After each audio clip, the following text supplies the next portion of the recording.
Today is Sunday, July 2nd. This is the 1970 Cadillac DeVille convertible tilt and telescopic steering column for my friend Ilsa in Minnesota. This is a full restoration, level 10, where everything has been taken down to the final screw.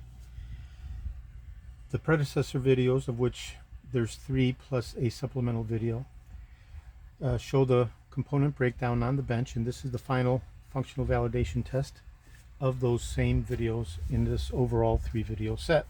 So I'm going to go ahead and apply power as I have to the turn signals, and the first thing I'm going to do is I'm going to test the electrical, and I'm going to go ahead and put the lever down as if it's in left-hand mode, and we'll be looking for the light bulb to come on, and I'll be touching the left-hand electrical connector. So that's left-hand front, left-hand rear, left-hand front, left-hand rear. Now I'll go ahead and put it on the cornering lights, check the left-hand cornering lamp, and again the light bulb comes on. When I go to the right, it does not come on, but when I go into the left comes on because we're in left-hand mode. So we've checked the front and rear left-hand turn signals and cornering lamp, and now I'm going to go ahead and check the right hand.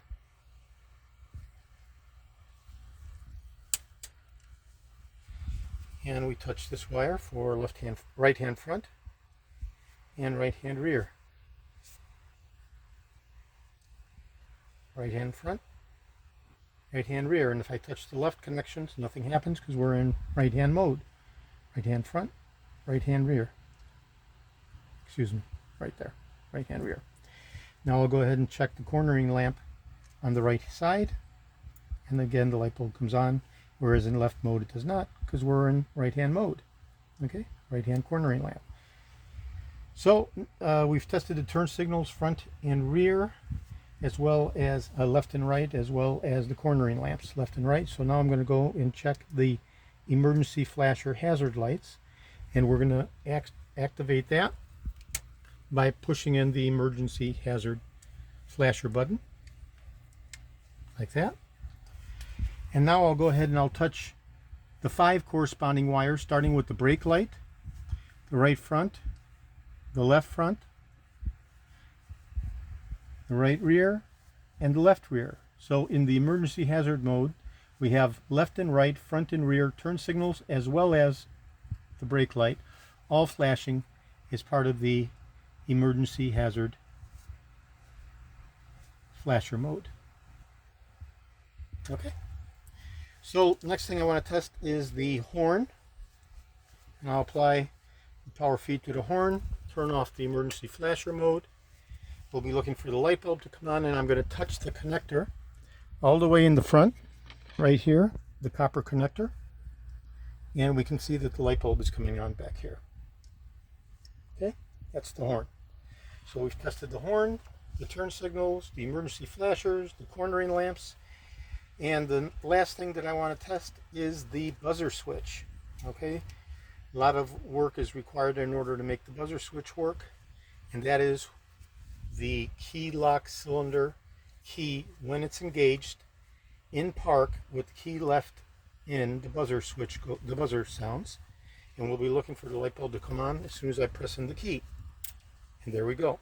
Okay, so I had to rework these aftermarket Keylock cylinders because they don't support the buzzer feature. In fact, they're notorious for breaking and causing catastrophic failure in the steering columns, in severing the internal rack gear that connects to the sector gear that connects to the Keylock cylinder, which is exactly what took place here because of the cheap Keylock cylinder that was not made to the original standards. So I go in and I rework the internals of the Keylock cylinders, and particularly the nib, and make sure that it's in alignment and calibrated to the rotating sector gear, which in turn actuates the linear rack gear, which in turn actuates the actuating bar, which in turn starts the car with the ignition switch box. So this is the actual ignition switch box. We have a cavity here that accepts the right angle hook of the actuating bar. The ignition switch box slides linearly in concert with the actuating bar to the appropriate positions, such as start, auxiliary, and park, and so forth and so on. Okay, so we've done the complete electrical test. I'm going to go ahead and remove my wires and my tab legend of the connectors.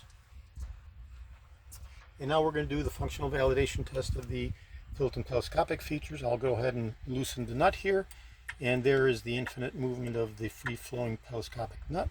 Telescopic neck. Quarter of a turn, tightens it down.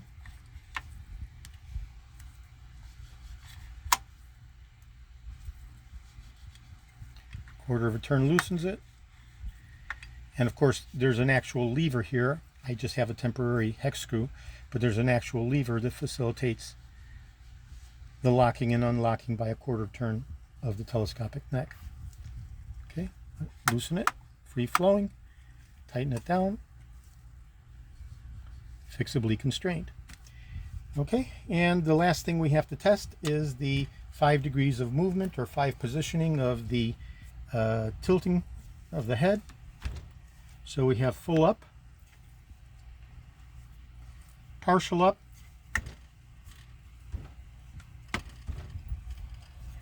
neutral, partial down, and full down. Okay, obviously it's a lot easier to do when the column is fixably constrained within its position in the car. Very difficult to do that on the bench because of the high tension of the compression spring. So I'll go ahead and position it back to neutral. And that's the completed functional validation test. We've tested the 5 degrees of freedom of the tilting of the head. We've tested the infinite movement of the linear telescopic neck. We've tested all of the electricals. And that's it. So this is a complete level 10 restoration done for my friend Ilsa in Minnesota. This will be shipping out as soon as I get her okay to ship or apply confirmation. This is George in Florida. This is video number 3 out of a 3-video set, plus the supplemental video that shows the kinematic motion of the sector and rack gears of the internal kinematics. So 4 videos actually in total. I'm best known for my restoration of the Cadillac steering wheels with the wood grain inlay, including the 1969 rim blow steering wheel, the tilt and telescopic steering columns as featured in this 3-video set, the power seat mechanisms, the instrument clusters, power door locks, and other critical hard-to-source original vintage Cadillac items. Today is Sunday, July 2nd. Thank you very kindly.